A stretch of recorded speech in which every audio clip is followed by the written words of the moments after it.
Pois bem, então, na última aula nós estávamos falando, né, da oferta da empresa, a gente falou da oferta da empresa individual e basicamente a oferta da empresa individual, né, ela teria esse formato aqui, ela é igual à curva de custo marginal dessa empresa, no seu ramo ascendente, mas só a partir do ponto de cruzamento dessa curva de custo marginal com a curva de custo variável médio, né, do ponto de mínimo do custo variável médio, né, e abaixo desse ponto aqui, a curva de oferta ela é uma linha vertical coincidente com um eixo vertical aqui, com o eixo dos preços, né? Isso quer dizer o seguinte, né, que para qualquer preço abaixo do custo variável médio mínimo, a oferta da empresa vai ser zero, e para qualquer preço a partir do custo variável médio mínimo, a empresa vai produzir uma quantidade que iguala o preço do produto ao seu custo marginal de produção. Então ela vai ajustar a quantidade produzida de modo a fazer com que o custo marginal de produção seja igual ao preço do produto. A gente consegue ver a curva de oferta dessa maneira. Se o preço for exatamente igual ao custo variável médio mínimo, a empresa está indiferente entre não produzir nada ou produzir a quantidade, né, que iguala, né, o preço ao custo variável médio mínimo. Então, essa aqui era a curva da oferta da empresa individual. Um resultado interessante, né, é que se uma empresa se defronta com um determinado nível de preço, digamos P-chapéu, produzindo uma quantidade, né, em resposta a isso uma quantidade Y-chapéu, vou colocar aqui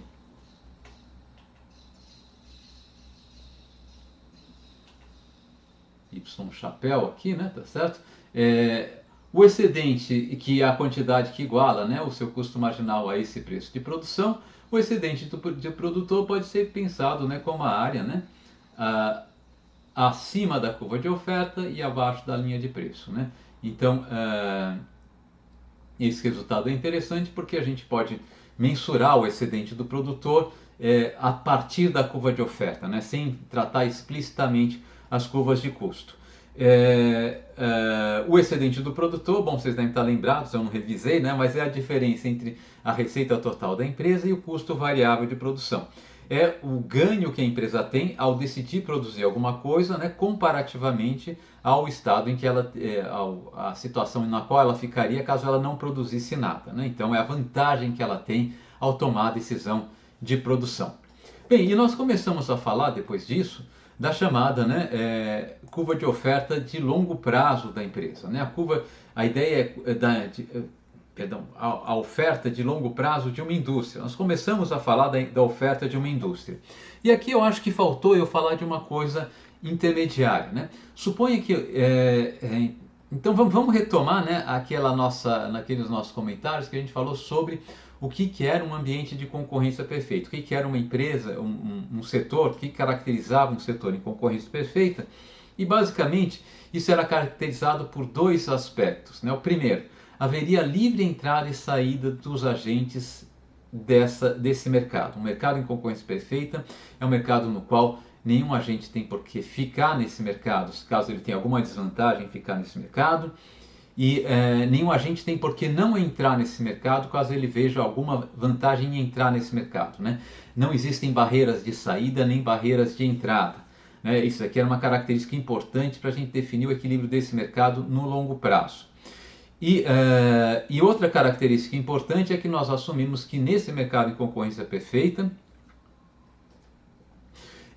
os agentes seriam tomadores de preço. Eles olham o preço que está sendo praticado no mercado e decidem suas quantidades. Então os agentes eles só tomam decisão quanto às suas quantidades. Se eu sou comprador, a quantidade que eu quero comprar do produto. Se eu sou vendedor, a quantidade que eu quero vender do produto. E essas quantidades são definidas em resposta a um preço que está sendo fixado no mercado. Tá? Então esse é o nosso modelo de concorrência perfeita. No seu estado mais puro, né, esse modelo, o que mais se aproxima desse estado, desse conceitual, né, de modelo de concorrência perfeita, são os mercados, né, do tipo bolsa, né, no qual o preço ele não é anunciado por um agente, né, mas ele é anunciado por um fazedor de mercado. Eu tenho um organizador do mercado que fala o seguinte: olha, se você quiser comprar esse produto, você tem que oferecer pelo menos esse preço, né? Ele olha as intenções de venda dos vendedores e as intenções de compra dos compradores e anuncia para os compradores: olha, Você só consegue comprar se você pagar esse preço aqui pelo produto. E a não ser para os vendedores, você só consegue vender se vender a esse preço pelo produto. Tá? Então o que mais se aproxima disso hoje é a estrutura das bolsas de valores e assim por diante. E assim, para muitos mercados a gente considera esse modelo de concorrência perfeita como uma boa aproximação. Né? Bem, então, a gente pode separar, tá, esse modelo em concorrência perfeita em dois cenários, em dois horizontes. Né? Num horizonte de curto prazo, o número de empresas é dado, né? Por exemplo, porque existe algum fator fixo que demora algum tempo para eu incorporar e para criar uma empresa tendo uma quantidade mínima de um fator fixo e, portanto, entrar nesse setor. Tá? A gente também poderia considerar o tamanho das empresas, né? A quantidade desse fator fixo por empresa também como um dado, enfim, isso pode ser uma forma de pensar esse mercado também. E no longo prazo, tá? Na nossa análise de mercado de longo prazo, no longo prazo o número de empresas é um número endógeno de empresas. Tá? O que eu acho que ficou faltando eu comentar para vocês é como funcionaria esse mercado num curto prazo. Tá? De certa maneira, porque vocês já devem ter visto isso, tem curso de introdução e assim por diante. O que eu coloquei aqui, tá, são duas. Imagine que eu tivesse, tá, no mercado apenas duas empresas operando. Tá? A empresa 1, cuja curva de oferta seria essa curva S1, a empresa 2, cuja curva de oferta seria essa curva S2. Tá? Eu desenhei como linhas retas simplesmente porque é mais fácil desenhar as curvas de oferta como linhas retas, né? Mas podiam ter qualquer formato aqui. Tá? E de fato, se o preço estivesse abaixo de um preço mínimo aqui, tá? A oferta das duas empresas colapsaria para zero. Tá? Bom, qual seria a oferta de mercado? Né? A oferta de mercado seria a resposta das empresas, né, a variações do preço. Tá? A oferta de longo prazo, ela tem que levar em consideração de que maneira um determinado nível de preço induz ou não a entrada de novas empresas nesse setor. Né? A oferta de curto prazo, ela é dado o número de empresas. Tá? Então imagine que no curto prazo a empresa 1 tenha essa curva de oferta, a empresa 2 tem essa curva de oferta. A oferta da indústria como um todo no curto prazo vai ser a soma horizontal dessas curvas de oferta. Né? O que vai acontecer? Se o preço estiver abaixo desse preço aqui, que faz com que nem a empresa 1 esteja disposta a ofertar qualquer coisa, a oferta de longo prazo, a oferta de mercado dessa indústria vai ser igual a zero. Tá? Eu dei uma engrossadinha aqui no ramo horizontal, né, no nosso eixo horizontal, nesse primeiro trecho, simplesmente para dizer que a oferta global vai ser igual a zero. Eu devia ter pintado isso de verde, tá? Mas então não perdeu o que eu já fiz aqui, eu só peço para vocês verem. Né? Então, para um preço abaixo desse nível de preço aqui, a oferta vai ser igual a zero. Se o preço estiver acima, maior ou igual àquele preço que já induz alguma quantidade ofertada por parte da empresa 1, mas abaixo do preço que induz alguma quantidade ofertada por parte da empresa 2, a oferta do mercado vai coincidir com a oferta da empresa 2. Tá? Esse caminhozinho aqui que eu destaquei em verde. Né? E se o preço for maior do que o que já induz alguma coisa também para a empresa 2, a oferta vai ser a soma das quantidades ofertadas pela empresa 1 e pela empresa 2. Tá? Então eu vou ter algo mais ou menos aqui, né, para um preço inicial. Tá? E a minha curva de oferta agregada vai ser mais ou menos isso aqui, tá? Oferta de mercado. Aqui supondo que eu tenha, né, apenas as duas empresas operando nesse mercado aqui. Né? Então aqui eu tenho oferta de mercado. E que essas duas empresas sejam tomadoras de preço. Né? Então o que está acontecendo aqui? Por exemplo, essa quantidade aqui, tá? Essa quantidade, vamos chamar S chapéu, M, tá? Ela vai ser igual à soma dessa quantidade, vamos chamar essa quantidade de S2 chapéu, mais essa quantidade aqui. Né?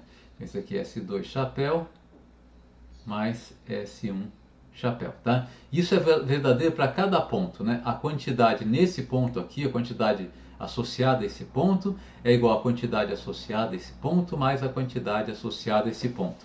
Ou seja, para cada preço eu somo as distâncias horizontais das curvas de oferta individuais para obter a curva de oferta de mercado, né? Por isso que a gente diz que a curva de oferta de mercado é a soma horizontal das curvas de oferta individuais, tá? Isso aqui ficou faltando eu falar para vocês, tá? Bom, mas imagine o seguinte, imagine que eu esteja, agora vamos voltar, né, para pensar esse mercado aqui em um contexto de longo prazo, tá? Então, e que eu comecei a falar na aula anterior para vocês, né? Deixa eu começar com esse slide aqui. Então imagine que essa aqui seja a curva de oferta de longo prazo típica de uma empresa do setor, tá? Todas têm acesso à mesma informação, então todas teriam a mesma curva de oferta de longo prazo. Então nesse caso aqui, a curva de oferta ela começa a partir de um determinado ponto, né? Esse ponto aqui corresponde ao quê? Ao custo médio mínimo de longo prazo, que seria o custo variável médio mínimo de longo prazo. Lembre-se que no custo longo prazo eu não diferencio custo médio de custo variável médio, né? Estou supondo uma curva de oferta bem comportada para simplificar minha explicação, né? Mas enfim, então essa curva aqui descreveria, tá, como uma empresa isolada responderia, né, a diferentes preços no longo prazo. Se eu tivesse só uma empresa nesse mercado aqui, e paradoxalmente ela não percebesse que era uma única empresa e seria tomadora de preço nesse mercado, né? Esse mercado aqui, em curto prazo, e se ela tivesse acertado, né, a quantidade do fator fixo, ela conseguiria produzir nesse ponto aqui no curto prazo, tendo um lucro extraordinário. Ela estaria com um preço superior ao seu custo médio, estaria fazendo um ganho extraordinário, e com isso ela estaria estaria fazendo um uso dos seus recursos melhor do que qualquer uso alternativo, né? O que aconteceria? Outros investidores, outros empreendedores olhariam, né, para essa empresa aqui, para esse setor e falavam, olha, as empresas que estão nesse setor estão operando com esse preço, o preço correspondente a esse equilíbrio, elas estão tendo um ganho extraordinário. Se eu entrar lá, lembre-se que eles são tomadores de preço, né? A esse preço aqui eu posso entrar nesse mercado e ter um ganho extraordinário também. Eu vou entrar nesse mercado. E começa a entrar novas empresas nesse mercado. Entra uma segunda empresa, né? Bom, com duas empresas, tá? Eu vou ter a soma horizontal dessa curva de oferta com essa curva de oferta. Então aqui eu tenho a curva de oferta de duas empresas, que é simplesmente o dobro dessa curva de oferta, né? A distância horizontal é o dobro da distância horizontal da primeira curva de oferta. Vou ter um novo equilíbrio. Nesse novo equilíbrio, o meu preço está ainda superior ao meu custo médio mínimo, ou seja, quer dizer, eu estou com um preço ao qual eu sei que eu consigo produzir com um preço superior ao meu custo médio, portanto, tendo um ganho extraordinário. Os empreendedores fora do mercado falam ainda vale a pena entrar nesse setor, né? Eu coloco mais uma empresa, né? Vai entrar mais uma empresa, ainda com três empresas, ainda o preço está superior ao custo médio mínimo, que é esse P estrela aqui, né? Vão entrando novas empresas no mercado, tá? E até que eu vou atingir um equilíbrio, né, no qual, tá, as empresas estão todas produzindo, né, a um custo médio mínimo, tá? E todas produzindo, né, na sua escala eficiente mínima, tá? Então, nesse resultado aqui, o que está acontecendo, talvez valha a pena só esboçar um gráfico aqui rapidinho, é que, eu até já cheguei a esboçar aqui, né?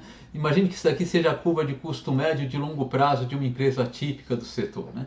Então, no equilíbrio de longo prazo, tá, o preço é igual ao custo médio mínimo, é igual a esse P' que está escrito aqui, tá? Então, no equilíbrio de longo prazo, né, a empresa, o preço é tal que a empresa produzindo, ela recupera todo o seu custo médio por unidade produzida, ou seja, a receita dela é exatamente igual ao seu custo total de produção, o lucro dela é zero, né? Mas lucro dela zero, para nós, significa que ela está remunerando todo mundo a contento, inclusive o empresário, inclusive quem botou o dinheiro lá. Está todo mundo recebendo tanto quanto receberia se fizesse uso alternativo do seu recurso.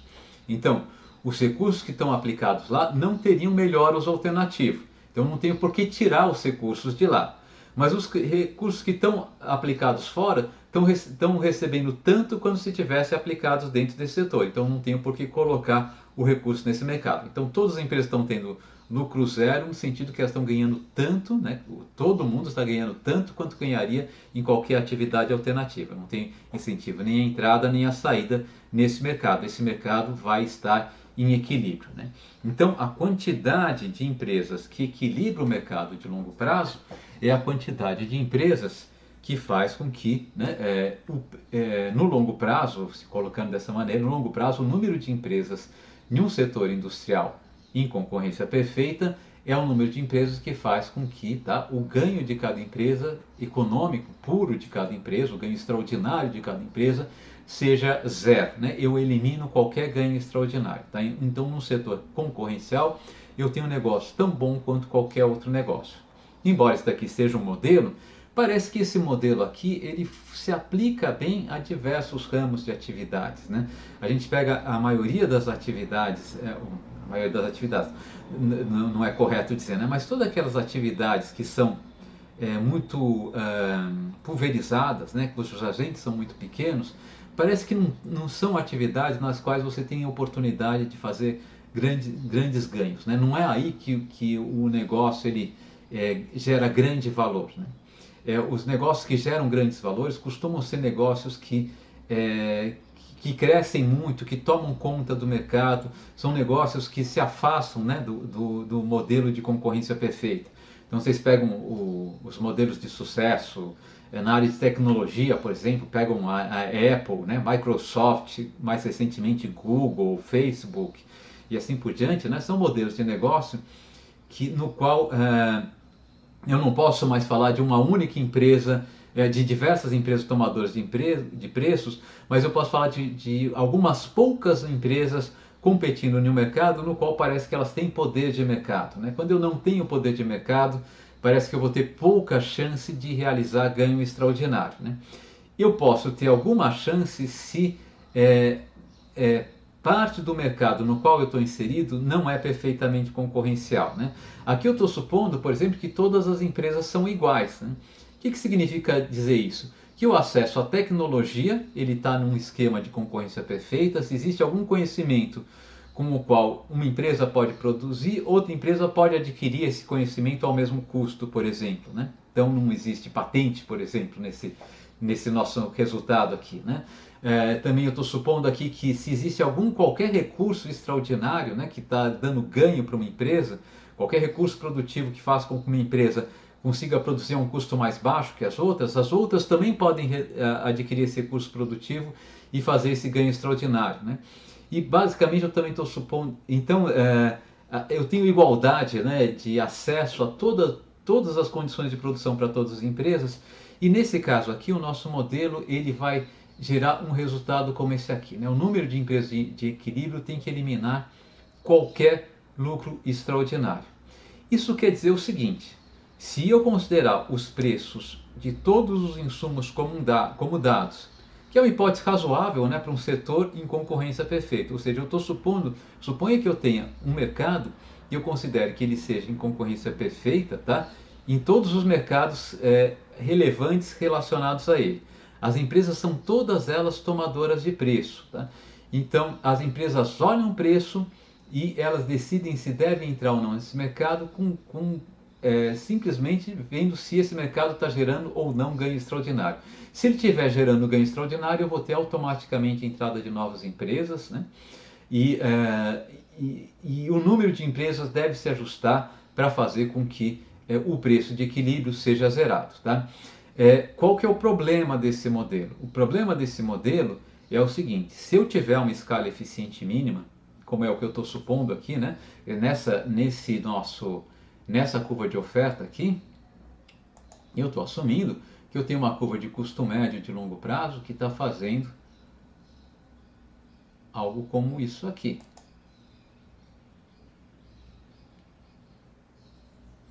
Né? Essa daqui seria a minha curva de custo médio de longo prazo, né? Então ela assume um valor mínimo aqui, de tal maneira que se o preço for menor do que esse P estrela, as empresas não querem entrar nesse mercado, né? E se ele for igual a P estrela, as empresas vão produzir uma quantidade só Y barra, elas estão dispostas a produzir apenas essa quantidade Y barra. O que acontece nesse mercado aqui? a oferta de longo prazo, né, o número de empresas dá saltos, né, e a quantidade potencial de equilíbrio de longo prazo está dando saltos, né? Aqui coincidiu, tá, nesse gráfico aqui, coincidiu da curva de demanda ser tal que existe um número de empresas, 6 empresas nesse mercado aqui, vão fazer com que eu tenha 6 empresas produzindo ao custo médio mínimo de longo prazo e, portanto, não tenho incentivo a ter nem mais nem menos do que 6 empresas. Mas eu posso ter uma situação como essa aqui, eu acho que está aqui, né? Essa aqui. Imagine que a minha curva de demanda agora fique em outra posição nesse mercado aqui, tá? Então, se eu tiver uma empresa, o preço de equilíbrio estaria muito alto, né? Tem incentivo para entrada de novas empresas. Se eu tiver 2 empresas, o preço de equilíbrio continua muito alto, incentivo para entrada de novas empresas e assim por diante, né? Se eu tiver 6 empresas, tá? O preço de equilíbrio ainda está acima do custo médio mínimo de longo prazo. Então, se tem 6 empresas, alguém vai querer entrar nesse mercado aqui. Lembre que eles são tomadores de preço. Eles veem esse preço aqui e falam, poxa, esse preço aqui eu consigo operar tendo lucro. Mas quando essa 7ª empresa entra, o que vai acontecer? Né? Eu vou prolongar aqui a curva de oferta dela.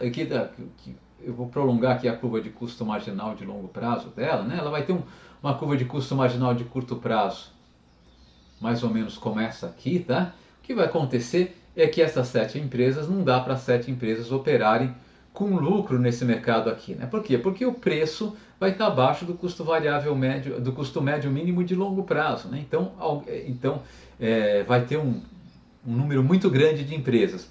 Elas começam a ter prejuízos, né? Prejuízos no sentido que elas vão ter uma lucratividade inferior à lucratividade de mercado, né? Então esse mercado aqui é um mercado no qual não existe equilíbrio, né? E a ausência de equilíbrio aqui, ela está associada a esse salto discreto aqui de quantidades, tá? Bom, então, o que a gente chama de curva de oferta de longo prazo de uma indústria, né, com essa característica aqui, tá? A curva de oferta de longo prazo de uma indústria com essa característica vai ser, deixa eu voltar aqui, eu botei o slide numa ordem diferente da que eu apresentei, né? Vai ser uma curva com essa cara aqui, né? Se o preço for menor do que zero, tá? A oferta vai ser zero.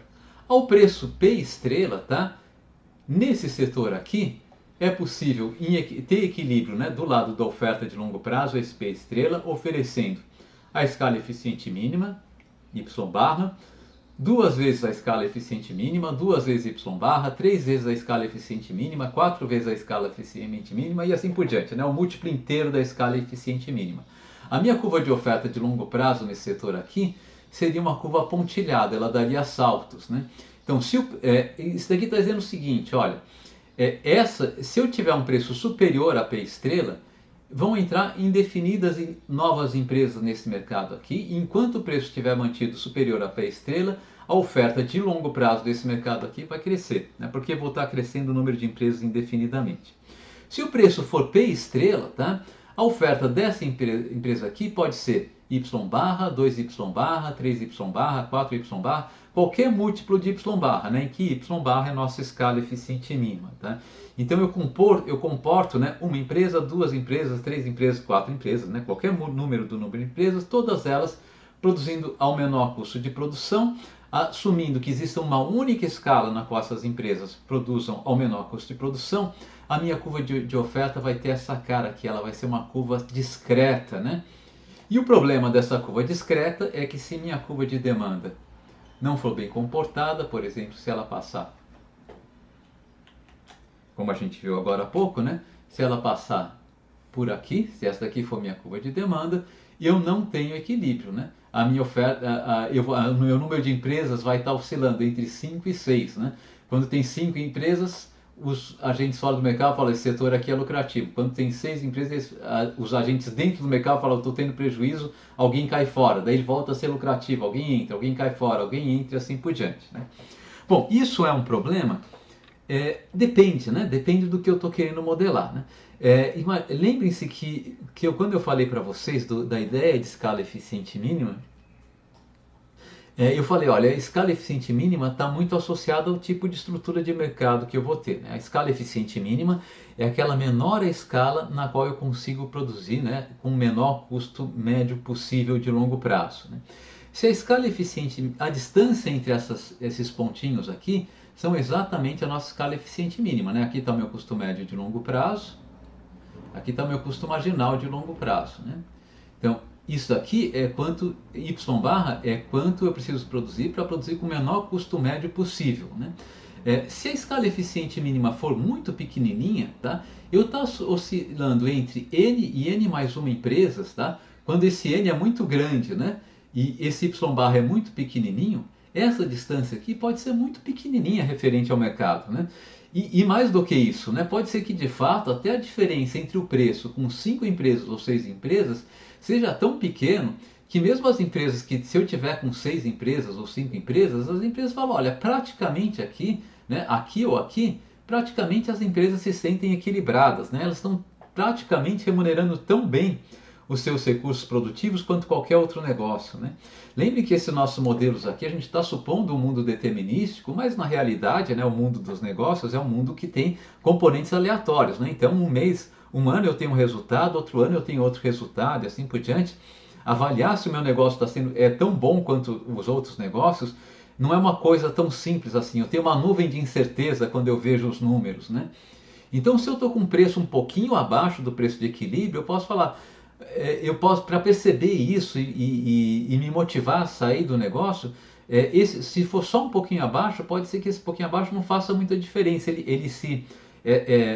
O fato de eu estar fora do equilíbrio seja confundido com o fato de que eu não consigo observar bem os dados, né? Eu não consigo comparar perfeitamente o que eu faria com os meus recursos produtivos se eu investisse em outro negócio, né? E a mesma coisa para a entrada de outras empresas. Então, na prática, se eu estou pensando se aquele negócio é vantajoso ou não para eu entrar, ou se eu estou em um negócio, estou pensando se eu devo sair ou não, eu tenho que ter uma diferença significativa, né, de custos de oportunidades, né, eu tenho que perceber que o meu custo de oportunidade não está sendo significativamente recuperado, se a minha ideia é sair do mercado, ou que eu tenho um excedente significativamente superior ao meu custo de oportunidade, se a ideia é entrar nesse mercado. Se eu não perceber algo estatisticamente significante do ponto uma diferença estatisticamente significante entre o preço de mercado e o meu custo médio de longo prazo, meu custo médio de longo prazo, tá? Essas duas variáveis, de fato, são variáveis aleatórias, portanto, eu só consigo observar com um certo grau de indefinição, sempre vai ter uma margem de insegurança. Pode ser que essa margem fique bem comportada, tá? Eu tendo 5 ou 6 empresas aqui, né? 5 ou 6 empresas, talvez não, né? Mas como no setor em concorrência perfeita a gente supõe que tem um número bem maior do que 6 empresas, né? Vai ter 100, 150, 200, 500 empresas, esse intervalozinho aqui vai ser muito pequeno, ele vai afetar muito pouco o preço de equilíbrio, né? De curto prazo, e portanto vai afetar pouco, né? Estimula a entrada de uma empresa e de outra.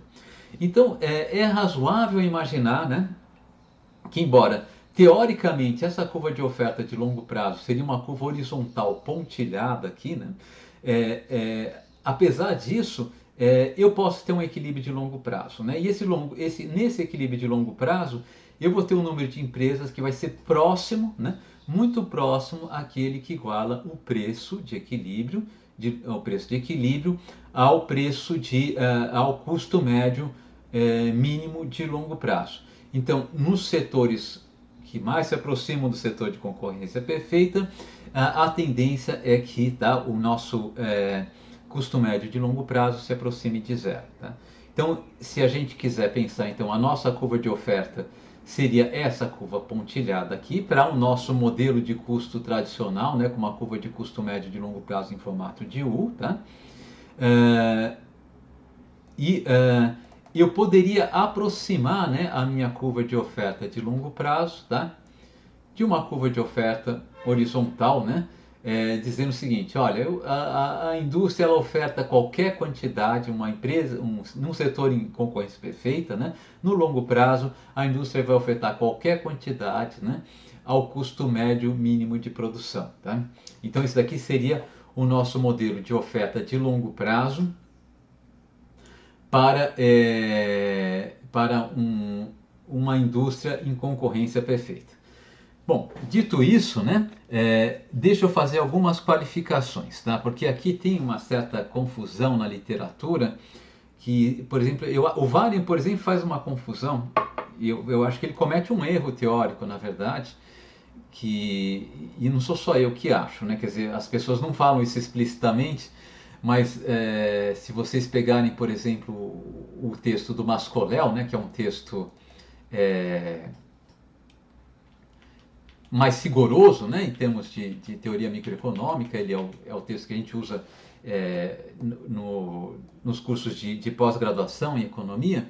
É, eu acho que ele concorda comigo, né? A curva de oferta de longo prazo do Mascoléu é essa que eu coloquei aqui, da zero até o custo variável, até o custo médio mínimo de longo prazo, depois essa linha tracejada horizontal aqui, tá?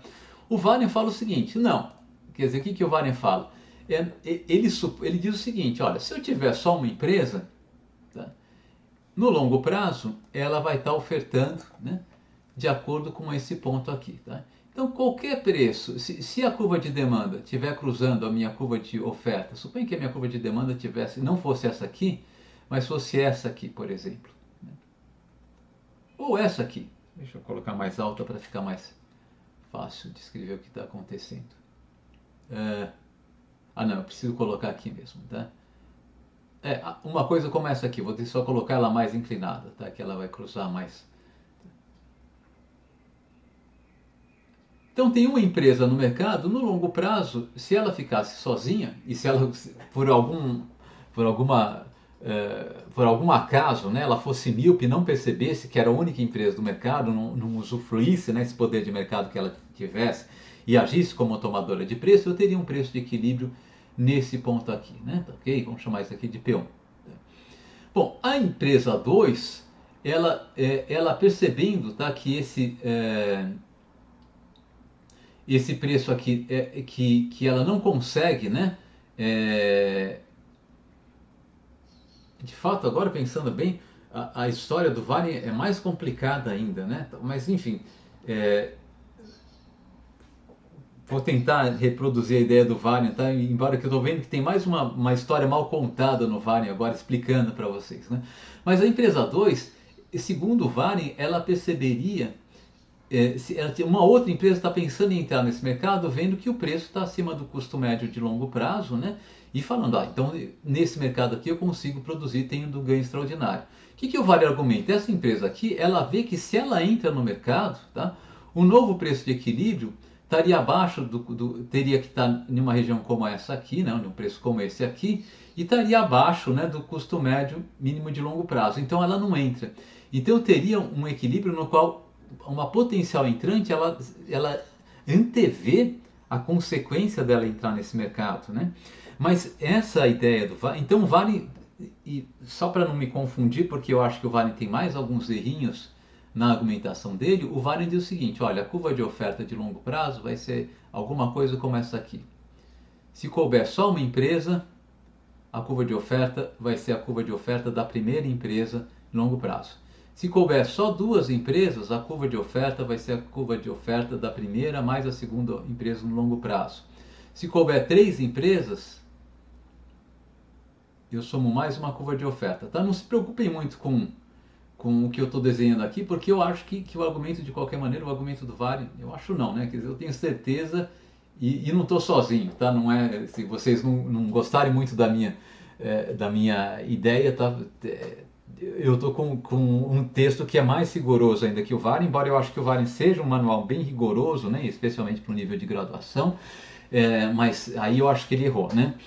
Então ele viu uma curva de oferta fazendo isso aqui, né? Essa curva em verde, tá? Ela vem aqui, ela começa, dá um salto, depois ela cai, começa outro trecho ascendente, cai, outro trecho ascendente, assim por diante, né? Por que ele faz isso, né? Se ele fizer isso, eu tenho equilíbrios de curto prazo, né?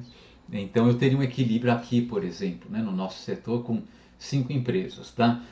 A rigor, essa argumentação do Warren é incompatível com a hipótese que a gente está assumindo aqui, de que os agentes são tomadores de preço. Os agentes, eles acham que o preço é dado para eles e que eles não são capazes de afetar o preço. Naquele meu argumento que eu falo, se a demanda for essa curva de demanda que eu desenhei aqui em verde, né? não vai ter incentivo para uma segunda empresa entrar, tá? Eu só posso dizer isso se a segunda empresa antecipar que se ela entrar, o preço de equilíbrio vai estar abaixo do custo médio mínimo de longo prazo, tá?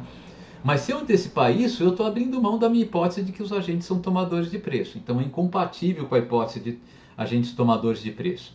Então, para um mercado com agentes tomadores de preço, tá? A minha curva de oferta de longo prazo vai ser essa curva aqui, tá? Se a distância entre esses pontos aqui for bem pequenininha, né? Daí sim eu posso falar, bom, mas na prática isso é como se fosse, tá, uma curva de oferta contínua horizontal, tá? Se a nossa escala eficiente mínima for bem pequena, né? Então, o nosso mundo ideal, né, para uma curva de oferta de longo prazo seria um mundo no qual, se eu pegasse aqui as curvas de custos unitários de uma empresa típica, tá? Seria um mundo no qual, tá, o meu custo variável, ele já médio de longo prazo, ele já começa ascendente, com escala praticamente igual a zero, né? Então, minha escala eficiente mínima é algo muito próximo de zero, né? Matematicamente, a gente vai modelar como zero, né? Todas as empresas estão produzindo coladas aqui no zero, né? De tal maneira que assim, daí a gente tem que fazer uma abstração matemática, porque isso aqui não é, o que acontece na realidade, né? Qualquer empresa que vai produzir tem que produzir uma quantidade maior do que zero. Mas matematicamente a gente pode imaginar que as empresas estão produzindo uma quantidade infinitamente pequena, tá? E que a oferta da indústria ela é grande desde que o número de empresas seja um número infinito, né? Então, se eu quiser fazer um modelo mais matemático, sofisticado, inteiramente compatível com a nossa hipótese de um modelo de oferta em concorrência perfeita, eu posso falar, olha, eu tenho empresas produzindo praticamente zero, produzindo um infinitésimo, né?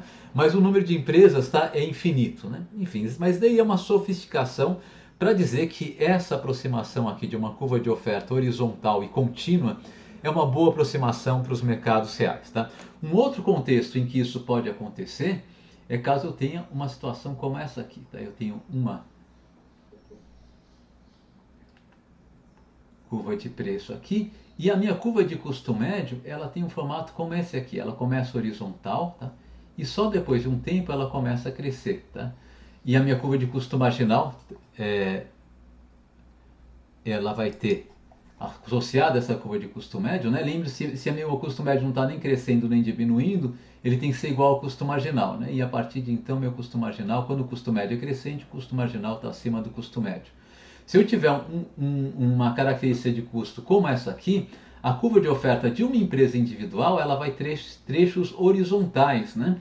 Então, a minha curva de oferta da empresa individual, deixa eu selecionar outra cor para ela vai ter, eu teria uma curva de oferta de empresa individual com esse formato aqui, tá?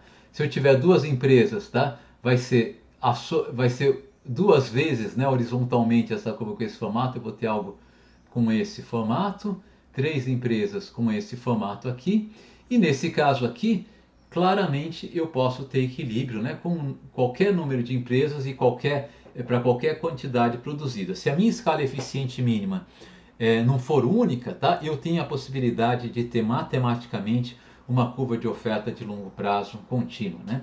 Em particular, né, se eu assumir, tá, que eu tenha no longo prazo, tá, nem economias nem deseconomias de escala, nesse caso aqui a minha curva de custo médio de longo prazo vai ser uma curva horizontal, tá? E de fato eu vou ter um equilíbrio de longo prazo no mercado em concorrência perfeita. O número de empresas vai ser indefinido, eu posso ter uma, posso ter duas, pode ter 100 empresas, mas no preço de equilíbrio de longo prazo, o preço vai ser igual ao custo médio de longo prazo, que vai ser único, né? Portanto, vai ser igual ao custo médio mínimo de longo prazo, tá? Então, só resumindo, né? Assumindo todas as nossas hipóteses de concorrência perfeita de longo prazo, eu vou ter, tá, um modelo de equilíbrio de longo prazo, tá, no qual a minha curva de oferta de longo prazo vai ter uma cara como essa aqui. Para qualquer preço menor do que o custo médio meu custo médio mínimo de longo prazo, a oferta é zero, e para qualquer preço igual ao meu custo médio mínimo de longo prazo, a oferta pode ser qualquer valor, tá? E se eu tiver um preço superior ao custo médio mínimo de longo prazo, a minha oferta vai para infinito, né? Vou ter entrada de empresas indefinidamente, a entrada de novas empresas, tá? Então, de acordo com esse modelo aqui, tá? Nossa curva de oferta de longo prazo vai ser horizontal, vai ser infinitamente elástica. Bem, agora deixa eu fazer mais algumas qualificações, tá? Deixa eu tirar uma dúvida. Claro.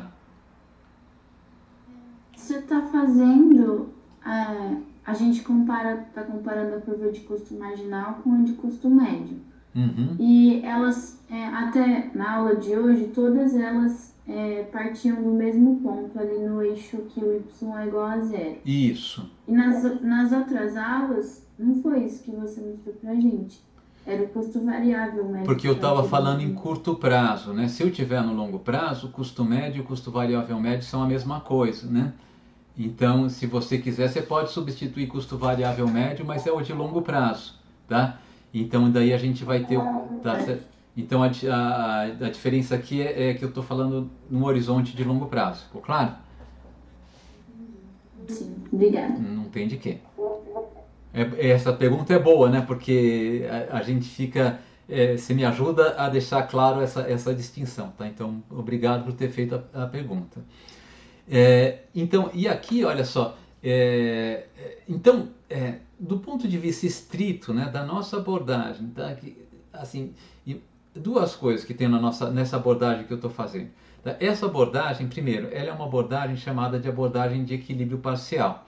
Eu estou olhando para o que acontece em um mercado, tá, isoladamente. Tá?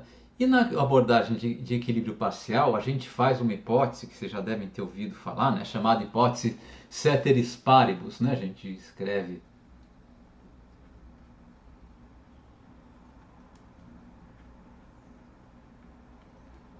Isso aqui é porque os primeiros autores que escreveram isso ainda tinham, né, aquela tradição de usar termos em latins, né? Mas ceteris paribus quer dizer mantido o restante constante. Então, nessa hipótese aqui, eu estou olhando o que acontece nesse mercado, assumindo, tá, que todos os outros mercados, as condições de todos os outros mercados são dadas, os preços nos outros mercados são dados, né? Então, essa análise que eu fiz aqui é uma análise consistente com a hipótese ceteris paribus, né? Em particular, eu estou assumindo que a curva de custo médio de longo prazo, né, ela não muda de posição, né, conforme varia o número de empresas, né?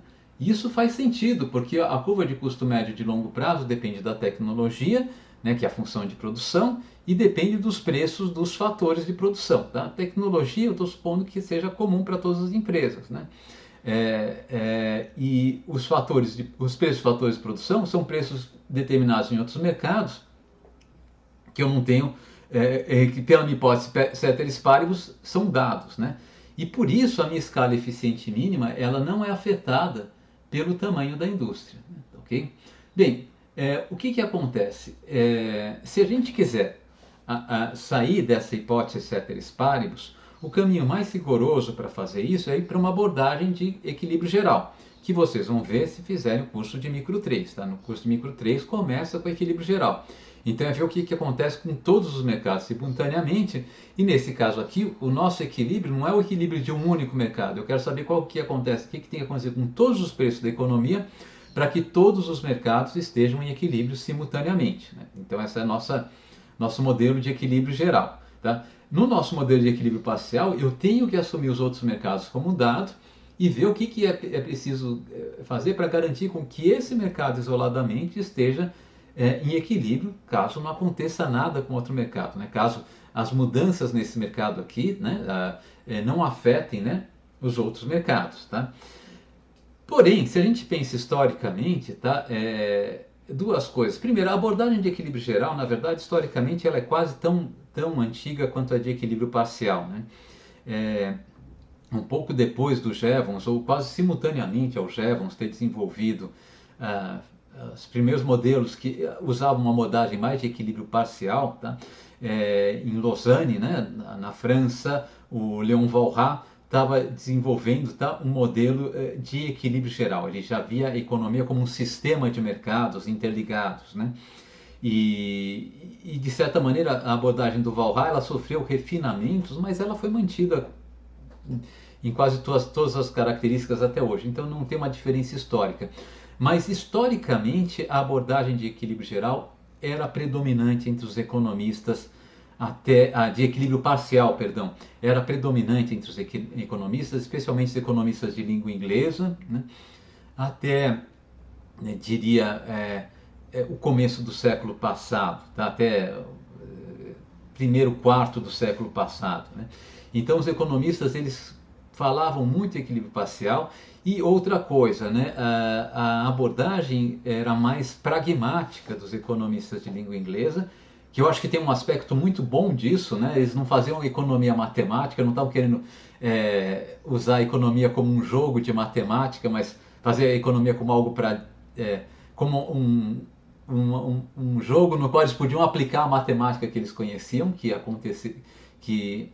às vezes acontece, né? As pessoas usam teoria econômica para demonstrar virtuosismo matemático sem avançar muito em conteúdo, né? Que tem um lado bom, portanto, isso, né?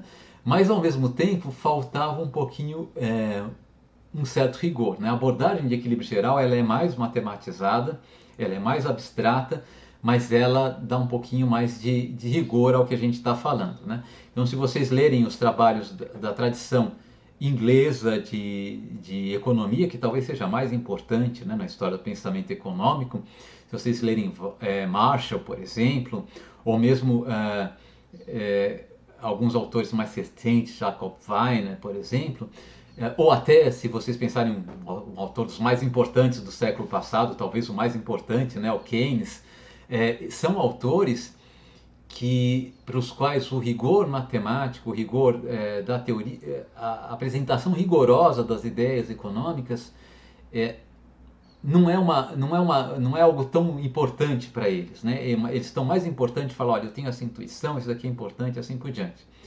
São autores muito profícuos, muito importantes, né, para o desenvolvimento da teoria econômica, mas atualmente a gente gosta de dar um pouco mais de rigor. Tá? Tem um lado que a gente herdou do pensamento matemático que foi positivo para a teoria econômica. Né?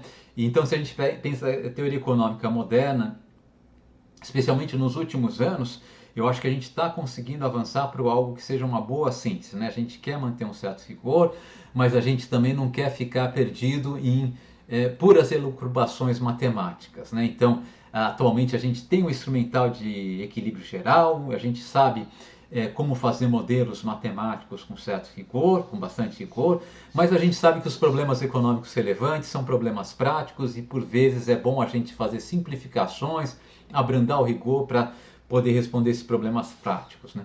Bem, por que eu estou falando tudo isso? Porque tradicionalmente os economistas falam, bom, mas uma curva de oferta de longo prazo horizontal parece algo esquisito, né? Porque não pode acontecer que no longo prazo, tá, para eu induzir uma maior oferta, eu precise de um preço maior, né? Parece intuitivo que isso aconteça, né? Enfim, e embora talvez historicamente a gente não tivesse muita evidência nesse sentido, a gente tinha alguma evidência, né?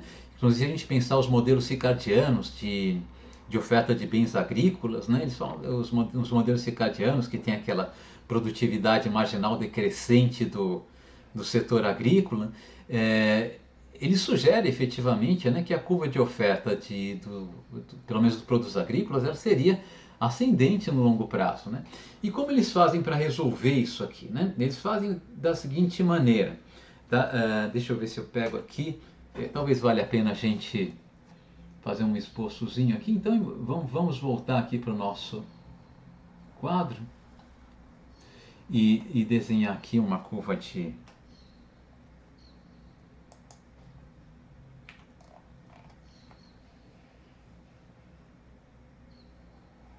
Vamos supor que aqui eu tenho a empresa típica do meu mercado, tá? Deixe esse horizontal a quantidade produzida.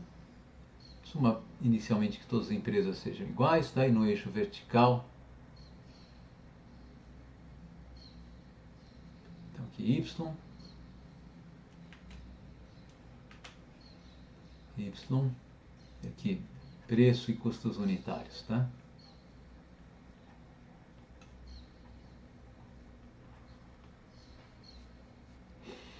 E essa empresa típica tem uma curva de custo médio, desculpem, uma curva de custo médio mínimo de longo prazo, digamos com um formato como esse aqui.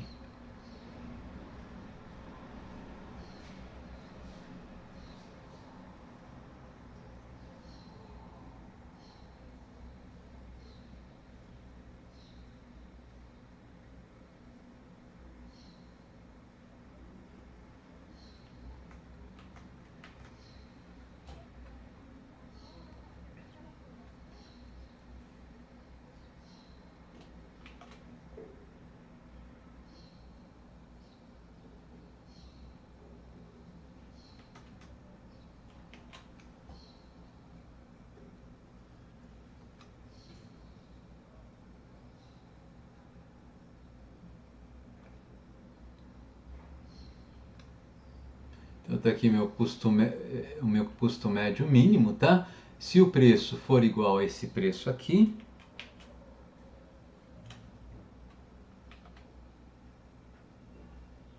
chamar esse preço de preço estrela, né? Essa empresa aqui não vai produzir nada, né? Quer dizer, ela vai produzir, vai estar indiferente entre não produzir nada e produzir essa quantidade, que seria a escala eficiente mínima de produção, né? E a única escala eficiente de produção, né, para essa curva de custo médio em formato de U, né? Ok? Vamos chamar essa curva de custo médio zero, né? Tá? Mas esse custo médio aqui, vocês sabem, né? A função de custo ela depende, né? Do preço, dos preços dos insumos, W1, W2. Aqui eu posso ter mais do que dois insumos, vamos falar em um caso mais genérico, né? Até o enésimo insumo. E depende de quanto eu vou produzir, né? Então a minha curva de custo médio também depende, né, desses preços de insumo, W1, W2 e assim por diante, né? Além de Y, né? Tá? Então para desenhar essa curva de custo médio eu preciso assumir um determinado valor de W1, de W2 e assim por diante, né? São os preços dos insumos que na abordagem de equilíbrio parcial, como eu estava falando para vocês, eu assumo como dados, são dados pelos outros mercados e são dados fixos, né? Eu vou manter constante. É a hipótese ceteris paribus, né? Mas o que os economistas da tradição de equilíbrio parcial estão falando? Olha, mas eu não quero ignorar que os mercados estejam interligados, tá? Então a abordagem de equilíbrio parcial, quando ela surge, ela não surge da ideia, não, eu vou fazer uma hipótese ignorando que exista relação entre mercados, né? Isso aqui sempre foi enfatizado, né? Quando a gente faz um curso de introdução à economia, a gente fala a posição da curva de demanda depende dos preços dos bens substitutos, por exemplo, né? A gente sabe que tanto as curvas de oferta quanto de demanda elas são afetadas pelas condições dos outros mercados e que os mercados têm uma relação entre si, né? E então o que eles falaram é o seguinte: então imagine que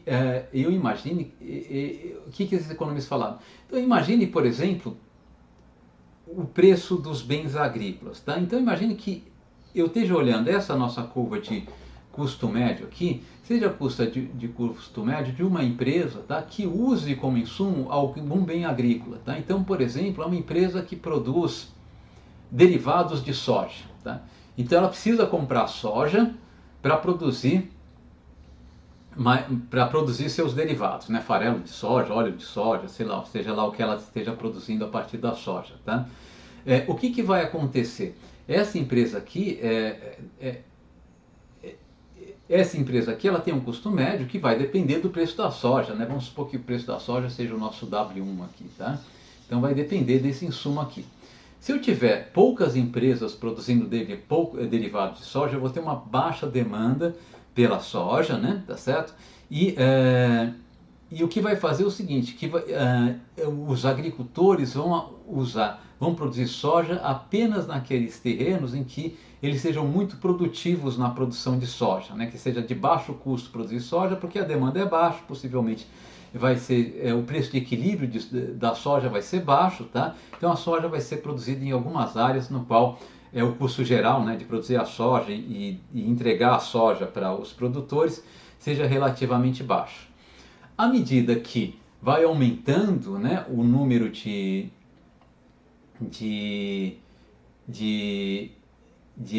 empresas, né, no setor de produção de derivados de soja, né? Aumentou a demanda por esses derivados por alguma razão, tá? Aumenta o número de empresas produzindo isso aqui, aumenta a demanda por soja em contrapartida. O que vai acontecer?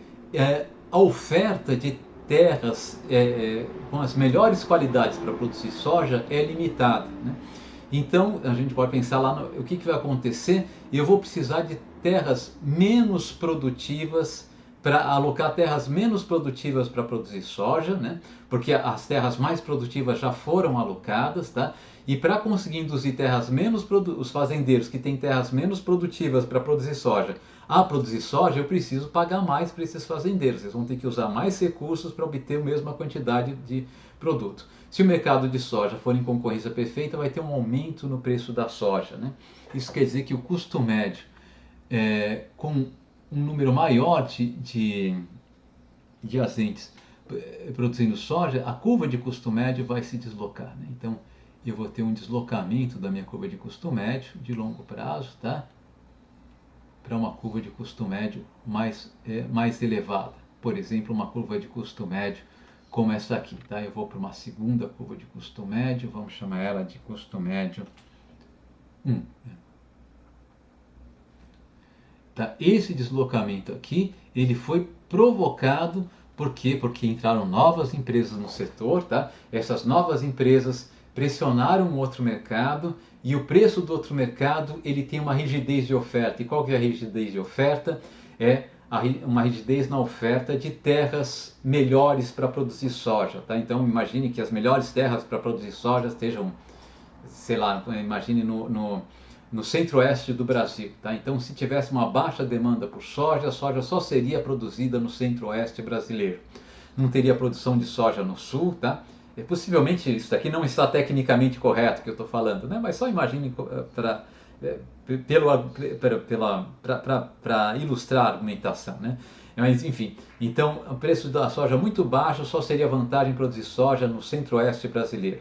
Um preço um pouco mais alto já induziria uma produção maior, mas essa produção maior precisaria de uma expansão da produção de soja, digamos, para o sul do Brasil e para algumas áreas nos Estados Unidos. E assim por diante, né? À medida que vai aumentando o preço da soja, eu consigo induzir uma maior parcela, mais terras a serem destinadas à produção de soja. Então eu só consigo produzir mais derivados de soja se eu pagar mais pela soja e, portanto, pagando mais pela soja, o custo médio de longo prazo está se deslocando aqui. Bom, mas isso, tá? Então, nesse caso aqui, tá? Então, alguns economistas, né? Eles, especialmente se a gente pega na história, né? Do pensamento econômico, falam o seguinte: então, nesse caso aqui, eu teria, tá? Uma indústria com custos médios crescentes, né? Uma indústria que teria a indústria como um todo, o custo médio mínimo de produção seria crescente, não porque por razões da tecnologia de produção dessa indústria, mas simplesmente porque o custo médio de produção ele é afetado pelo número de empresas, uma vez que o número de empresas ele afeta o preço dos insumos, e nesse caso aqui eu teria uma oferta de longo prazo positivamente inclinada, tá? Então esse era o argumento usado para dizer que a curva de oferta de longo prazo é positivamente inclinada. É um argumento interessante quando eu estou fazendo uma análise de equilíbrio parcial, ciente que essa análise de equilíbrio parcial tem suas limitações, tá? Mas é um argumento no qual eu estou violando a minha hipótese de equilíbrio parcial, né? A minha hipótese de equilíbrio parcial é a seguinte: eu quero saber o que acontece com esse mercado, mantido o que está nos outros mercados constante, inclusive no mercado de soja, né? Mantido o que está nos outros mercados constantes, quer dizer, mantidos os preços dos outros mercados constantes, tá? E aqui eu estou assumindo que o preço dos outros mercados é crescente, né? Tá, ok? Então isso aqui viola um pouquinho a nossa hipótese de equilíbrio parcial. E portanto, tá, no nosso curso, eu vou assumir sempre uma curva de oferta de longo prazo horizontal, tá? Mas se vocês virem, tá, algum autor que fale de uma curva de oferta de longo prazo positivamente inclinada, né? Ou se eu fizer isso, tá, no curso, enfim, for inconsistente com o que eu acabei de falar com vocês, tá? Imaginem isso, né? Na verdade é porque quando eu falo em uma curva de oferta de longo prazo positivamente inclinada, eu estou levando em consideração que de alguma maneira, tá, algum mercado de algum insumo desse necessário para a produção dos bens e serviços que eu estou para a produção do bem cujo mercado eu estou considerando aqui, algum insumo aqui ele tem algum tipo de rigidez de oferta, né? Ou seja, a oferta de alguns desses insumos ela não pode ser expandida, como é esse caso aqui, né? A oferta da melhor terra para produzir soja, ela é limitada, né? Existe uma quantidade limitada dessa terra, né? Enfim, portanto, se o preço, se eu quiser produzir mais soja, eu vou ter que produzir a soja em terras menos produtivas e, portanto, eu preciso de um preço maior para a soja, para induzir a produção de soja em terras menos produtivas, o que indica que se eu tenho uma indústria que demanda soja, tá? Se essa indústria cresce, o custo dessa indústria deve crescer. Eu já estou pensando parcialmente em equilíbrio geral, né? Eu já estou pensando em interação entre mercados, tá? Mas para pensar rigorosamente na interação entre mercados, eu preciso pular daí para uma abordagem de equilíbrio geral, tá? Então, a princípio, essa ideia de uma curva de oferta de longo prazo positivamente inclinada é uma aproximação não rigorosa, tá? Para a nossa ideia de que os mercados eles têm uma integração entre si, tá? Então é isso, né? Bom, deixa eu voltar aqui para os nossos slides e fazer aqui um exemplo, que eu acho que é um exercício, mas que de fato é um exemplo, né? Ele diz o seguinte, olha, a função de custo de longo prazo das empresas de uma determinada indústria é tal que o custo médio mínimo é de R$ 5 por unidade, tá? Então, o meu custo médio mínimo de longo prazo, aqui ele falou que é a função de custo de longo prazo, então o custo médio mínimo de longo prazo é R$ 5 por unidade. Na nossa escala, se eu estiver produzindo em escala eficiente, eu consigo produzir por um custo de R$ 5 por unidade, tá? E esse custo médio é atingido quando a empresa produz qualquer quantidade entre 500 e 1.000 unidades mensais. E ele pede para a gente esboçar a curva de oferta de longo prazo dessa indústria, tá? Então essa curva de oferta de longo prazo dessa indústria vai ser um pouquinho diferente das que a gente esboçou até aqui, mas a ideia é a mesma, tá? Eu vou usar aquele nossa ideia mais rigorosa, tá? Dados os preços dos insumos, meu custo médio mínimo de longo prazo é de R$ 5 por unidade, tá? Eu vou assumir que o preço é dado, dos insumos, então estou fazendo minha abordagem estritamente de equilíbrio parcial, olhando só para esse mercado e não para outros, tá? E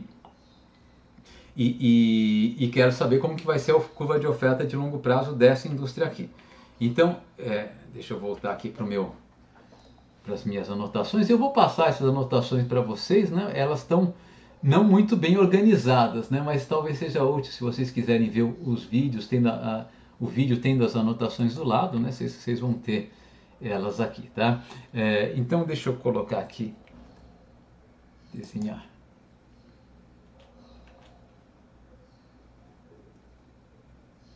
Os eixos, né?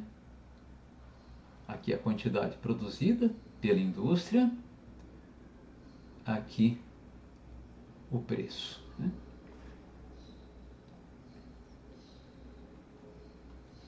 Então aqui eu tenho quantidade, aqui eu tenho preço, tá?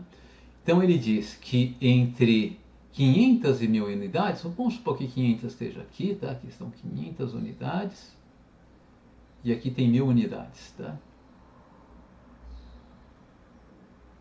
Simplesmente porque fica mais fácil desenhar isso aqui, tá?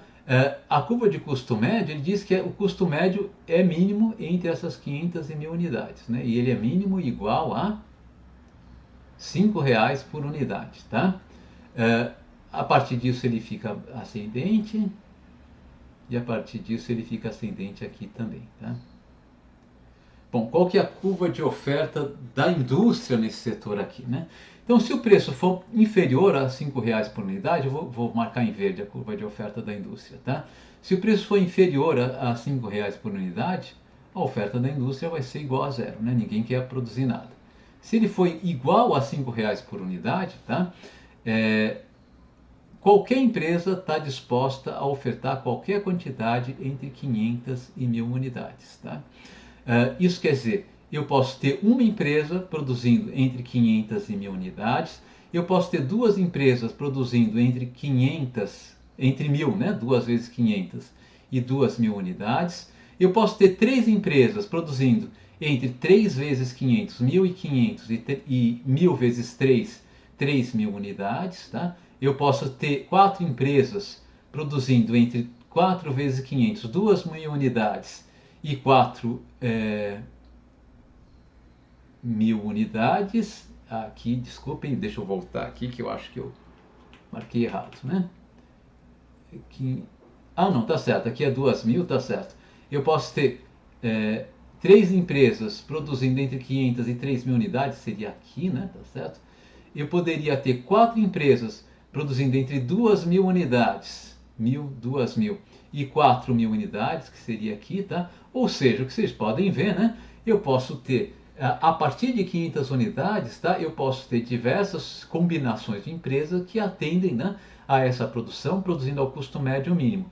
Então aqui eu tenho um caso em que eu consigo uma curva de oferta quase contínua, né, simplesmente derivando do fato de que eu tenho mais de uma escala eficiente mínima, né? Meu custo médio ele atinge um custo médio mínimo, ele permanece constante nesse custo médio mínimo entre 500 e 1.000 unidades, tá? E depois ele volta a subir. Aqui eu dei espaço para a minha curva de oferta ser contínua em um grande intervalo de espaço aqui, né? Minha curva de oferta de longo prazo, tá? E nesse caso aqui, eu só vou ter, né, ausência de equilíbrio se a minha demanda for muito pequena, né? Se a minha demanda for suficientemente grande, tá? Eu vou ter equilíbrio com um número de empresas, tá? O número de empresas pode não ser definido, eu posso ter 1 ou 2 empresas, né? 4 ou 3 empresas, conforme o arranjo que eu quiser, tá? Mas eu vou ter equilíbrio, né, no qual as empresas que estão nesse mercado estão produzindo, recuperando o seu custo médio e não mais do que o seu custo médio, e portanto eu não tenho incentivo para a saída dessas empresas do mercado, porque elas estão recuperando todo o seu custo, nem para a entrada de novas empresas nesse mercado, simplesmente porque elas teriam a mesma remuneração alocando esse recurso em outros setores ou nesse mercado aqui, né? Então essa seria uma situação em que minha curva de oferta de longo prazo poderia ser quase contínua, né? Ser apenas um pequeno trecho de descontinuidade no começo aqui dessa curva de oferta, tá? Só para dar uma ilustração nesse sentido. Bom, gente, com isso eu encerro o que eu tinha para falar com vocês sobre concorrência perfeita, o nosso modelo de mercado em concorrência perfeita. O próximo tema do nosso curso, tá? Eu vou abrir o tema agora, já que a gente tem alguns minutinhos aqui, mas não vou me aprofundar muito. A gente passaria a falar, né, em mercados, né, em mercados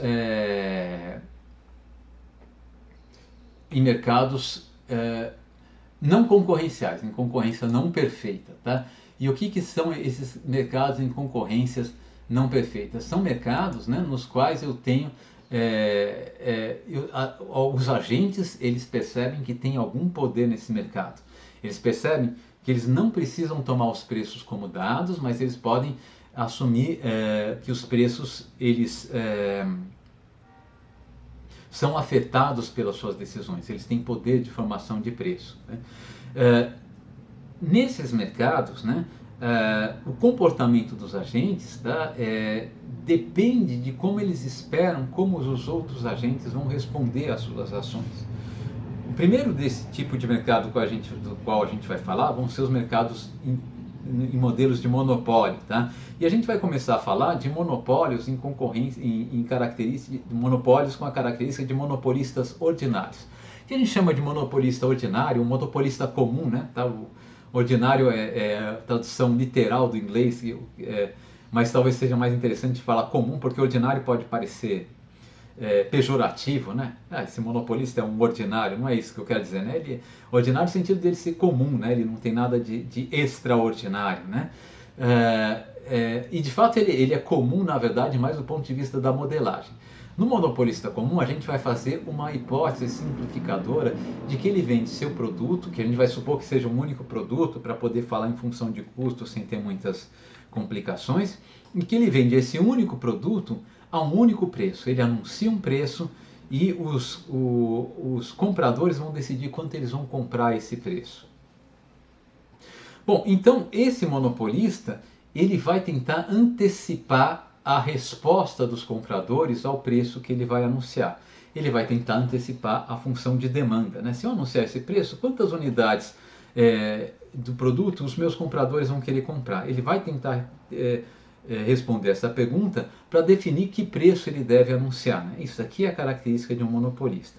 Então vocês já podem ver que a decisão desse monopolista ela é condicionada pela expectativa de como os outros agentes do mercado vão responder a essa decisão, né?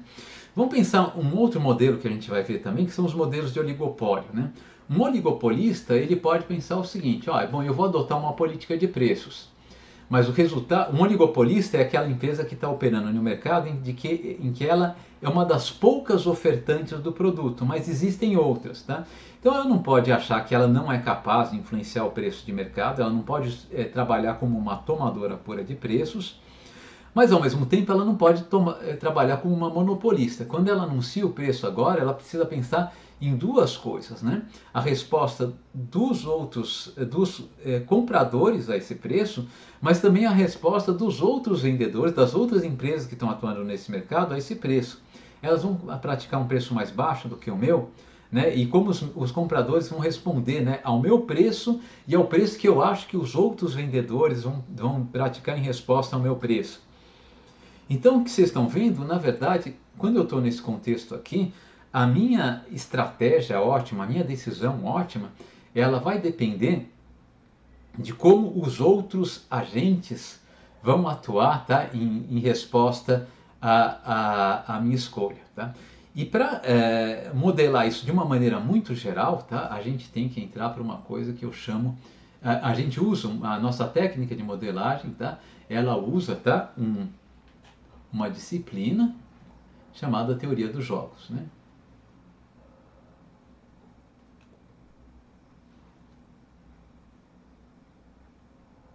A teoria dos jogos, tá? Ela é algo que os economistas dizem que é uma parte da teoria econômica e os matemáticos dizem que é uma parte da matemática, né? Como quase tudo no mundo, né, assim, a gente não consegue delinear perfeitamente, né? O mais engraçado é quando a gente fala em finanças, né, na FEA, tá? Quer dizer, finanças, os economistas falam, não, finanças é teoria econômica aplicada. Daí chegam os administradores, falam, não, finanças é uma área da administração. Os contadores falam, não, finanças é uma área da contabilidade, né? E os matemáticos podem falar, não, é uma área da matemática. Os estatísticos, não, é uma área da estatística. Na verdade, finanças é um conjunto de problemas, né, que a gente tem ferramentas de todos os lados, tá, que a gente usa, né? Então a gente usa ferramentas da contabilidade, a gente usa ferramentas matemáticas, estatísticas, teoria econômica e assim por diante, né, para abordar esse problema. Se você quer dizer que é economia ou não, enfim, isso é uma questão do gosto de cada freguês. A mesma coisa vale para a teoria dos jogos, né? O que acontece é que a teoria dos jogos é muito importante em teoria econômica, né? Então, de certa maneira, a teoria dos jogos está na fundamentação da teoria econômica. A teoria econômica moderna, quase todas elas, pode ser reduzida a casos especiais de teoria dos jogos, inclusive o nosso modelo de concorrência perfeita, que a gente viu agora há pouco, pode ser pensado como casos limites, né, de modelos que são aplicações de teoria dos jogos. Tá? Então, sem entrar nessa celeuma, né, teoria dos jogos e aplicação do que, tá? Eu vou usar argumentos de teoria dos jogos. A teoria dos jogos pode ser muito complicada, porque ela pode usar muita matemática, mas os princípios básicos da teoria dos jogos são muito simples, tá? E eu vou trabalhar com esses princípios básicos de teoria dos jogos, tá? E mais uma coisa que eu vou fazer diferente até do que eu estava prevendo no curso e do que estava prevendo nos modelos, tá? Eu vou falar de teoria dos jogos para falar de todos os modelos de mercado que a gente vai falar daqui para frente, que não envolvem, que não seja o modelo de concorrência perfeita do qual a gente falou até aqui, tá? Isso por quê? Porque todos os modelos dos quais eu vou falar daqui para frente, ou quase todos os modelos dos quais eu vou falar daqui para frente, eles podem ser subsumidos, né, como aplicações particulares de teoria dos jogos, tá? De uma maneira muito clara, né, tá certo? E muito precisa. Então acho que a gente pode falar de teoria dos jogos, primeiro para dizer, olha, a gente tem um instrumental para explicar todos os modelos de concorrência imperfeita dos quais eu vou falar daqui para frente, tá? Então isso aqui eu acho que é interessante falar primeiro da teoria dos jogos, tá? E a teoria dos jogos, na forma como eu vou falar a partir de agora, tá? Ela é um referencial teórico simples, tá? Mas que ajuda bem a gente a organizar nossas ideias, tá? Então o que que é a teoria dos jogos? A teoria dos jogos é a ideia de que eu posso modelar, tá, muitos aspectos do comportamento humano na forma de um jogo. Tá? O que é um jogo, basicamente? Bom, um jogo é um conjunto de regras, né? Tá? Enfim, ele é definido, né, explicitado. Um jogo para a gente vai ser um modelo. É um modelo de comportamento de agentes, tá? No qual, tá, eu tenho diversos agentes que eu vou chamar de jogadores, tá? Um ou mais.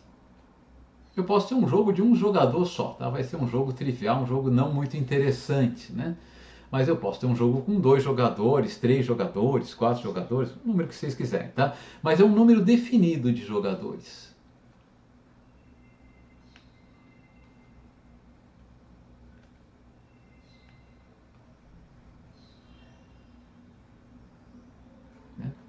Esse jogo, ele é jogado em etapas, tá? Então o jogo tem um número finito de etapas, tá? Não necessariamente finito, tá? Mas discreto de etapas, tá? Eu tenho uma ou mais etapas. Eu posso ter um jogo de uma etapa, né? Fazendo teoria dos jogos, o nome teoria dos jogos, ele surgiu porque a gente está fazendo modelos que são similares àquilo que a gente chama trivialmente de jogo, né? Jogo de dama, jogo da velha, jogo do par ou ímpar, né? São todos jogos que são modeláveis em teoria dos jogos, tá? E um jogo pode ter uma ou mais etapas, tá? Mas e o número de etapas pode depender do histórico do jogo também. Eu vou ser mais rigoroso mais para frente, né? Então, por exemplo, o jogo do par ou ímpar, ele tem só uma etapa, né? Os 2 jogadores mostram simultaneamente, escolhem simultaneamente, né? Cada um deles um número inteiro e você vê se a soma deu par ou ímpar. Se deu par, ganha um jogador, se deu ímpar, ganha outro jogador, né? Um jogo de xadrez também é um jogo concebível dentro da teoria dos jogos. Ele pode ter um número de etapas, né, discreto sempre, né, vai ter n etapas, mas esse número ele no caso do jogo de xadrez, a gente sabe que tem uma hora que ele acaba, pelas regras do jogo de xadrez ele não pode se repetir indefinidamente, tá? Mas ele pode acabar mais cedo ou mais tarde, tá? E eu posso ter um jogo que ele se repete ad infinito, ele vai ter um número infinito de etapas, mas é um número enumerável de etapas. Eu vou ter a primeira, a segunda, a terceira etapa e assim por diante, tá? Ele vai ter também, tá, aquilo que a gente chama de preferências dos jogadores, tá? Então eu vou associar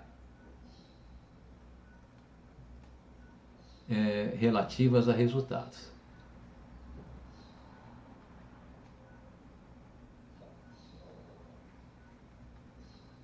Então, os jogadores eles vão ter preferências relativas a possíveis resultados do jogo, né? Resultado do jogo é alguma coisa que acontece quando o jogo termina ou há uma combinação de etapas lá na frente. A gente volta a falar sobre isso. E essas preferências vão ser representadas em uma coisa que a gente chama payoff de um jogo, tá? Esse payoff ele vai ter que ser representado, tá, de alguma coisa que é similar ao que a gente chama de utilidade dos jogadores. Tá? Mas na teoria dos jogos, utilidade, né? Na teoria, então são índices de utilidades, né? Números que são associados à utilidade dos jogadores. Tá? Na teoria dos jogos a gente usa o nome payoff, tá? Mas a rigor, se a gente quiser dar uma fundamentação para esse payoff, a gente vai usar exatamente a nossa teoria do consumidor, função de utilidade. E no caso de alguns jogos, tá, que envolvem resultados incertos, essas utilidades elas vão estar associadas a uma teoria da utilidade associada a um modelo de escolha envolvendo risco, o qual vocês vão ver em micro 3. Porém, eu talvez antecipe alguma coisa para manter mais consistente aqui o nosso modelo, tá? Alguns resultados, mas enfim. Então a ideia é isso, eu tenho jogadores, eu tenho etapas, eu tenho preferências. E uma outra coisa importante do jogo, eu tenho informação. Tá?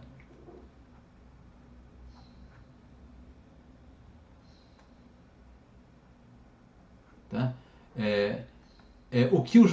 Aqui é o que os jogadores sabem.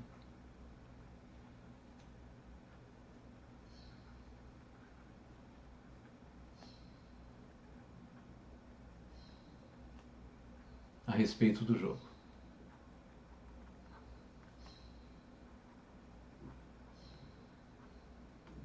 Tá? E nós vamos classificar os jogos, tá, de acordo com essa informação em duas categorias. Tá? Os jogos com informação completa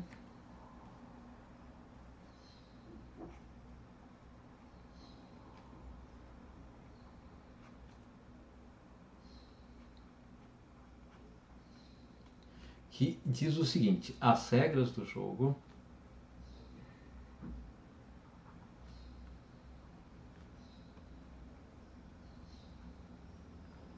são tá, os payoffs de todos os jogadores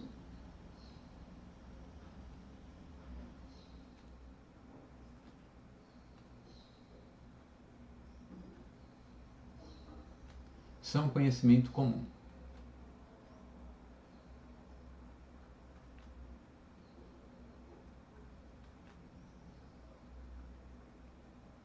Tá? Não há nada do jogo que um jogador saiba que outro jogador não saiba. Tá? Então todos têm a mesma informação, inclusive sobre as preferências de cada jogador. Eu sei o que o outro jogador quer, ou o que os outros jogadores querem, os outros jogadores sabem o que eu quero. Eu sei o que eu posso fazer e o que os outros jogadores podem fazer, e os outros jogadores sabem o que eu posso fazer e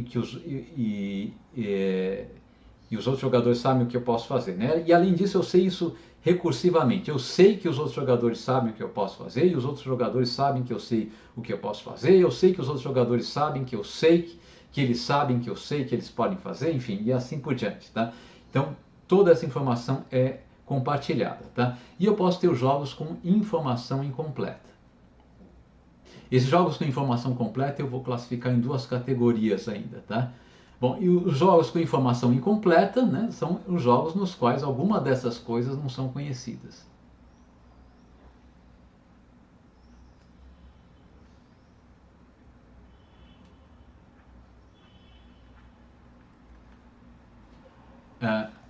Deixa eu só voltar aqui. Quando eu falei que existem etapas, tá? Em cada etapa, tá? Os jogadores têm que escolher entre tem que escolher entre ações alternativas.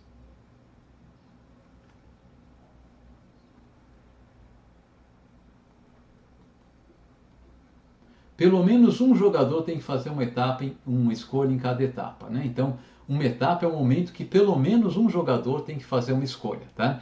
Na etapa eu posso ter um único jogador fazendo uma escolha, como é, por exemplo, o caso do jogo de xadrez, né? Eu faço as brancas começam com o primeiro movimento, a segunda etapa as pretas têm que fazer um movimento, na terceira as brancas têm que fazer um novo movimento e assim por diante. Eles vão alternando, né, a ação etapa por etapa. Tá? Eu posso ter um jogo com decisões simultâneas, é o jogo de par ou ímpar. Né?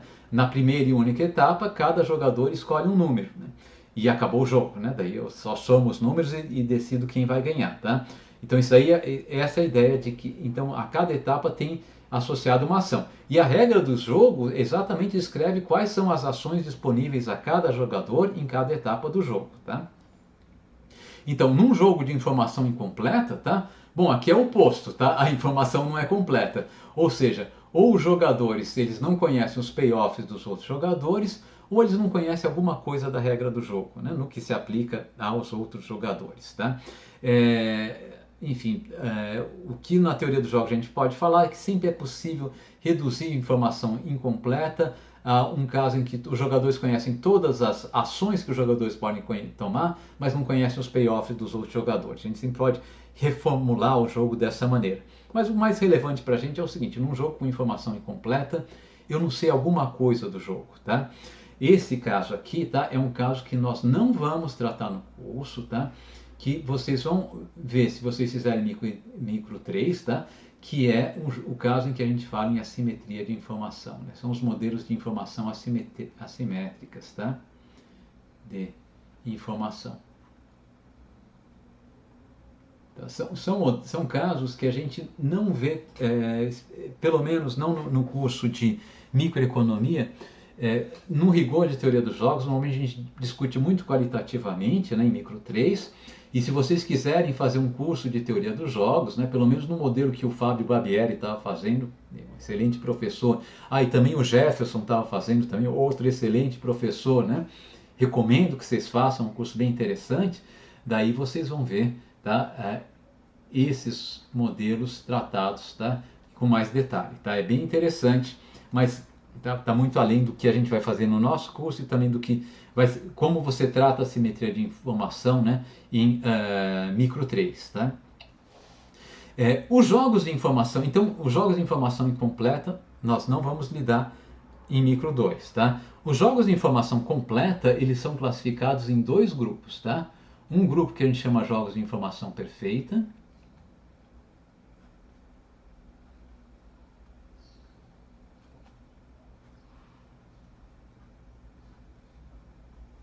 tá? E os jogos com informação perfeita são jogos nos quais apenas um jogador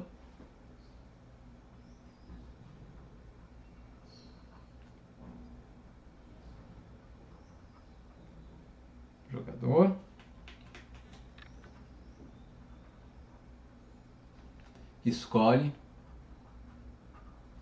uma ação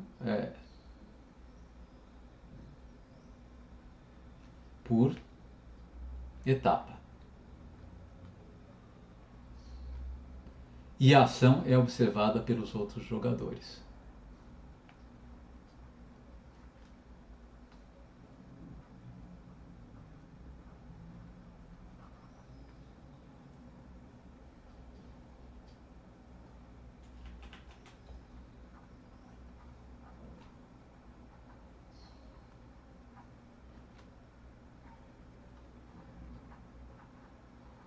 Tá?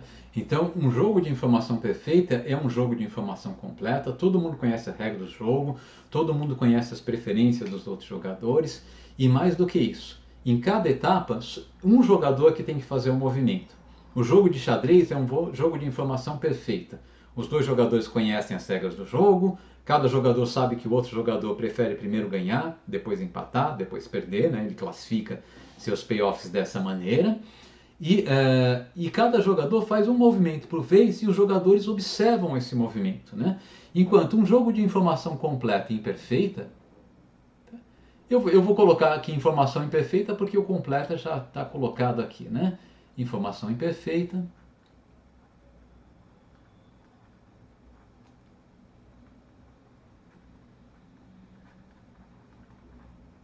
Tá? Bom, eu não vou escrever. Alguma das hipóteses, né, que eu estou assumindo um jogo de informação perfeita não é verificada. Ou, em uma etapa do jogo, mais de um jogador faz um movimento. Né? Então, por exemplo, o jogo de par ou ímpar é um jogo de informação imperfeita. Né? Os dois jogadores escolhem simultaneamente seus números e não um por vez. Tá?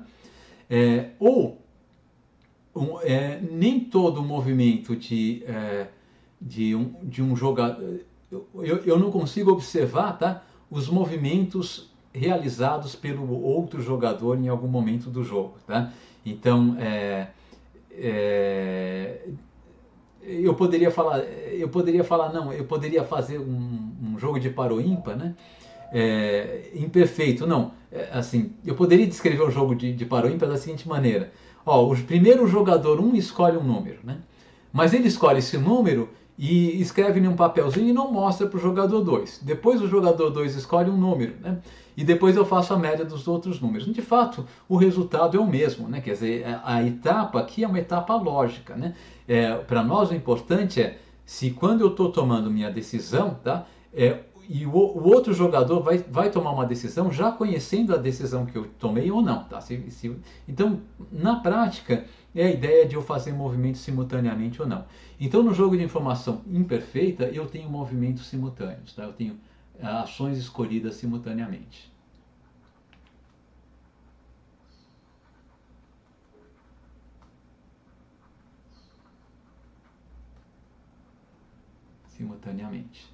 Eu vou pedir só mais 2 minutinhos para vocês, eu já acabo, tá? Então, Isso aqui é só uma introdução, né? O que assim, uma classificação, a gente volta a falar sobre isso, mas eu vou falar informação completa, informação perfeita, imperfeita, e vocês já sabem mais ou menos o que é isso, né? O que eu vou começar aqui? Eu vou, como que eu vou conduzir aqui? Eu vou falar de jogos com informação imperfeita primeiro, informação perfeita primeiro.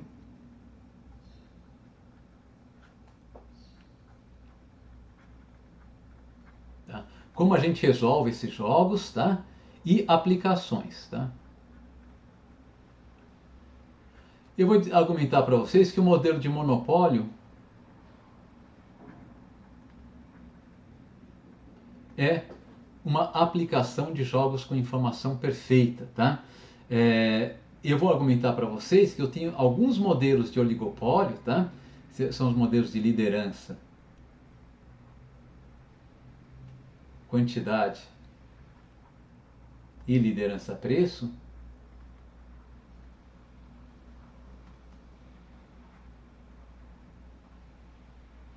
Também são modelos de informação perfeita, né? Aqui no modelo de monopólio eu tenho dois modelos que podem ser classificados como de informação perfeita, tá? O modelo de monopólio ordinário, ou comum, né?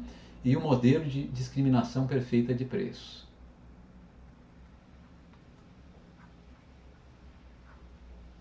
Tá? Depois eu vou falar de jogos de informação imperfeita.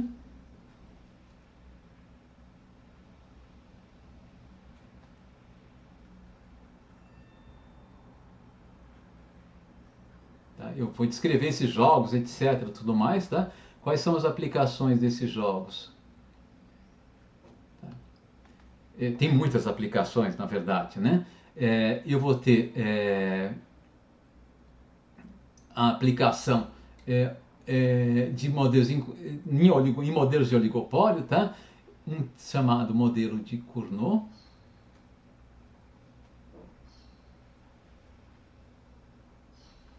e um chamado modelo de Stackelberg. Eu acho que é assim que se escreve. Tá? Por fim, eu disse que eu não ia falar de informação incompleta, eu não vou, né? Mas eu vou dar um gostinho disso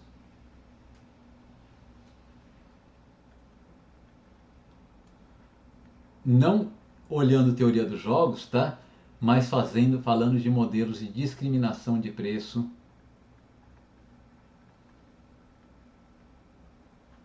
imperfeita de preços.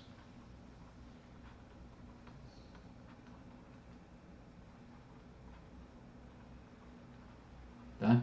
Então isso aqui vai ser o que a gente vai usar como teoria dos jogos. Eu vou falar de teoria dos jogos, modelos com informação perfeita, e faço as aplicações. O modelo de monopólio é muito importante, né? E dois modelos de oligopólio. Daí vou falar como que a gente trata em teoria dos jogos os jogos de informação imperfeita, nosso conceito de equilíbrio. Daí a gente aplica dois modelos, tá? Daí, embora eu não vá falar como a gente trata em teoria dos jogos problemas de informação incompleta, tá?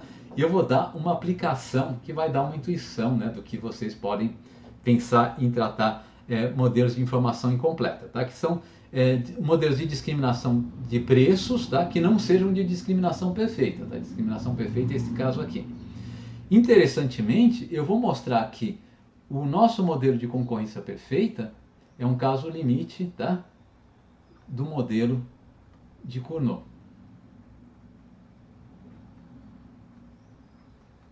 Ou seja, todos os nossos modelos de mercado, que pelo menos que a gente vai tratar aqui, de uma maneira geral, nossos modelos de mercado, eles sempre podem ser pensados como modelos que são aplicação de teoria dos jogos, né?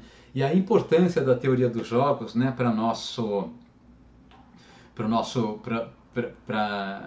o entendimento da teoria econômica, né? Ele unifica muito a teoria econômica, dá um corpo comum e aumenta muito a facilidade da gente tratar, modelar diversos cenários, tá? Mas então, isso daí eu começo a falar a partir de amanhã, né? Eu acho que é uma parte do curso que o pessoal costuma curtir mais, tá? Espero que aconteça isso com vocês também, tá?